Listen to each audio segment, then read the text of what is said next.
élégance, audace, révolution, un nom incarne à lui seul ses valeurs dans l'univers de la haute couture, Christian Dior. Comment un homme a-t-il pu, en seulement 10 ans, transformer radicalement la mode mondiale et bâtir un empire du luxe qui perdure encore aujourd'hui ?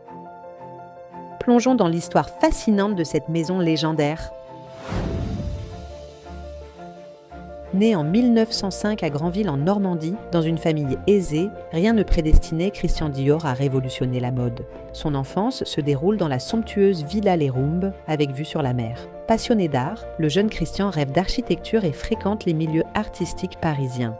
Mais la crise de 1929 frappe de plein fouet les affaires familiales. Ruiné, son père perd tout, y compris sa santé. Christian doit désormais gagner sa vie. Il vend ses dessins à des journaux de mode, puis devient assistant du couturier Robert Piguet en 1938. Pendant l'occupation, il travaille pour Lucien Lelong, où il côtoie un autre futur grand nom, Pierre Balmain. 1946. Paris se remet à peine de la Seconde Guerre mondiale.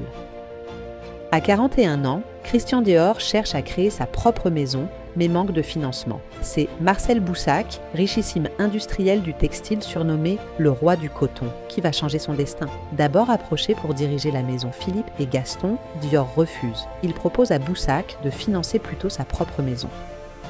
Séduit par sa vision, Boussac investit l'équivalent de 5 millions d'euros actuels. Le 16 décembre 1946, la maison Dior est officiellement créée.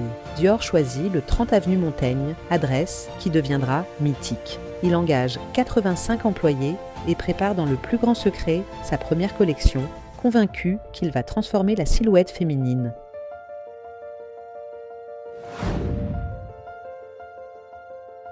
12 février 1947.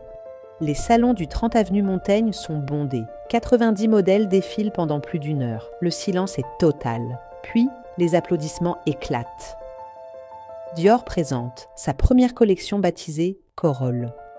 La pièce emblématique, le tailleur bar, avec sa veste ivoire et sa jupe noire, deviendra l'archétype du style Dior.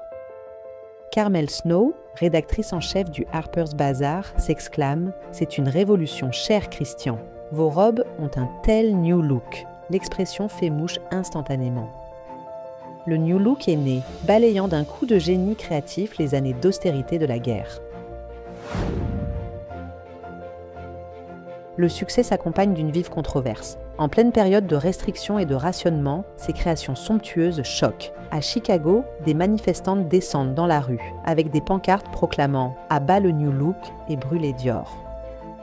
En Europe, les féministes dénoncent un retour au passé, aux tailles comprimées dans des corsets. La presse communiste française parle d'un luxe insultant.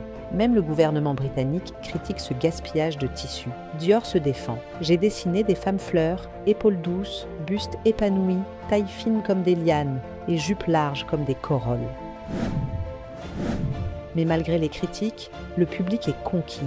La femme occidentale, après des années de privation, retrouve le droit à la féminité et à l'opulence.